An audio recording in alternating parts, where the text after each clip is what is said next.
Sekarang kita akan mengerjakan soal. Buka buku cetak halaman 34, nomor 3.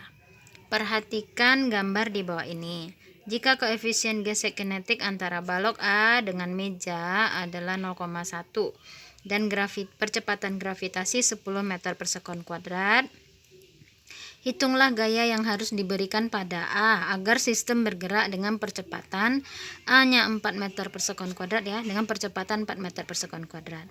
Diketahui bahwa massa katrol dan massa tali diabaikan dan tidak ada gesekan pada katrol. Jadi katrol dalam keadaan licin.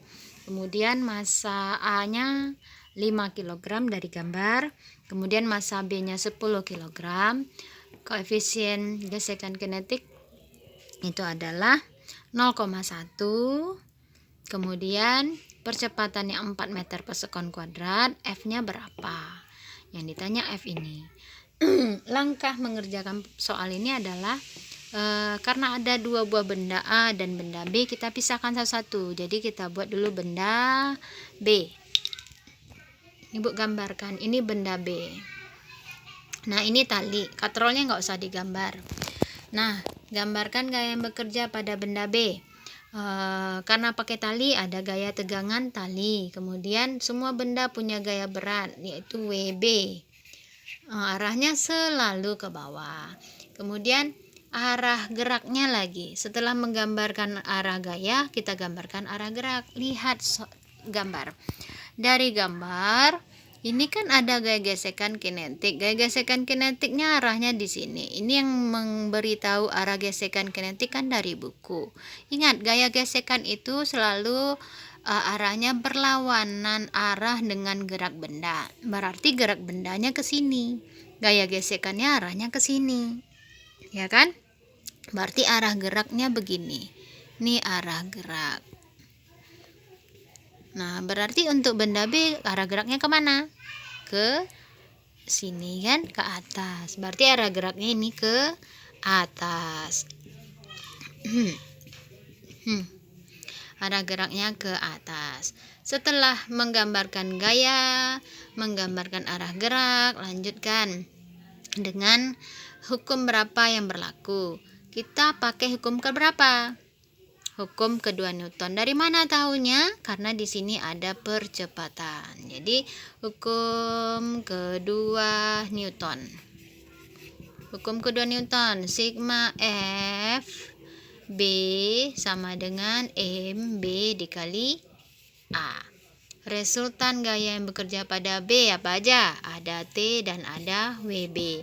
Yang mana positif, mana negatif? Lihat arah gerak. Gaya yang searah dengan arah gerak tandanya positif. Gaya yang berlawanan arah dengan arah gerak tandanya negatif. Berarti yang positif T. Yang negatif WB. Sama dengan MB dikali A, ya kan?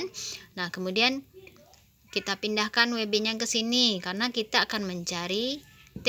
T ini gunanya apa? Untuk mencari berapa F-nya nanti. Jadi T sama dengan MB dikali A. Negatif pindah ruas jadinya positif.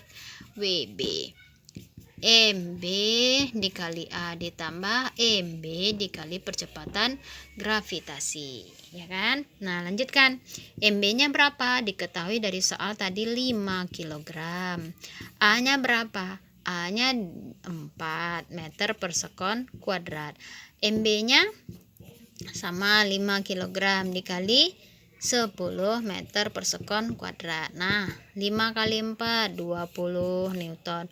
5 kali 10 50 Newton. Maaf, bukan B-nya, MB-nya bukan 5 ya, salah, 10. Kita ganti dulu, maaf saya salah lihat. MB-nya 10 kg. Nih, Ibu salah lihat. Tadi Ibu salin A, seharusnya yang MB. Nah, ini diganti aja dengan 10 kg. Ini diganti dengan 10 kg. 10 kali 4 40. 10 kali 10 100 Newton. Dah dijumlahin 40 dikali 40 ditambah 100, 140 Newton. Nah, dapatlah tegangan talinya 140 Newton. Paham ya? Sekarang Ibu pindah ke papan tulis berikutnya. Kita akan mencari meninjau benda A. Benda A tadi kan seperti ini. Ini benda A di atas meja, ya kan? Nah, kemudian di sini ada tali ya. Nah, berarti ada gaya tegangan tali. Arahnya seperti ini. Kemudian ada FK. Arahnya ke kanan. Kemudian ditarik dengan gaya F. Arahnya ke kanan kan? Nah, ini gaya yang bekerja pada benda. Sudah digambarkan. Berikut kita gambarkan adalah arah gerak. Arah geraknya kemana tadi? Ke kiri. Ini arah gerak. Nah, setelah itu baru kita pakai hukum keberapa yang berlaku? Hukum kedua Newton ya. Kenapa? Karena ada percepatan besarnya 4 meter per sekon kuadrat. Jadi sigma F ini benda A. Lupa nulisnya. Jadi sigma FA sama dengan MA dikali A. Kemudian resultan gaya yang bekerja pada benda ada apa aja? Ada F, ada T, ada FK, ya kan? Nah, konsepnya gaya yang bekerja searah dengan arah gerak benda tandanya positif. Kemudian gaya yang berlawanan arah dengan arah gerak benda tandanya negatif. Yang searah kan F, berarti F positif. Yang T dan FK berlawanan arah, berarti tandanya negatif. Dikurang FK sama dengan MA dikali A. Seperti ini ya.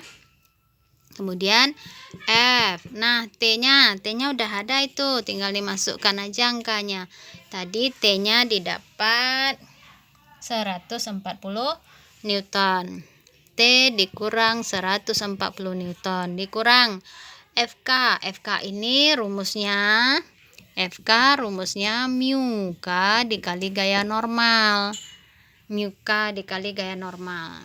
Jadi mu FK sama dengan mu K-nya 0,1. N-nya berapa? Nah, N-nya kita cari ya. Tadi bendanya kan begini. Nah, ini gaya yang bekerja. Semua benda punya gaya berat. Arahnya ke bawah. Karena benda A ini bersentuhan dengan lantai, punya gaya normal. Arah gaya normal tegak lurus dengan bidang sentuh. Ini kan bidang sentuhnya. Nah, ini tegak lurus ke atas nih. Ini gaya normalnya. Ya kan? Nah, berarti kita cari N ya. Cari N ke sini. FK sama dengan mu K kali N. Kita cari N dulu. Cari N dari benda A ya. Ini untuk benda A juga ini. Nah, cuma ini kan bendanya diam terhadap sumbu Y. Berarti berlaku hukum pertama. Sigma F sama dengan 0. Berarti yang positif negatif. Yang positif N arahnya ke atas dikurang. Teruskan N dikurang WA sama dengan 0. N sama dengan WA. MAG masukkan angkanya hasilnya 50 Newton. Jadi N nya masukkan ke sini. FK 140, FK nya 50 Newton, T nya 140 sama dengan MA 5 kali 4 hasilnya 20. 140 kurang 50 90, pindahkan 90 ke sini, 90 tambah 20 hasilnya 110 Newton.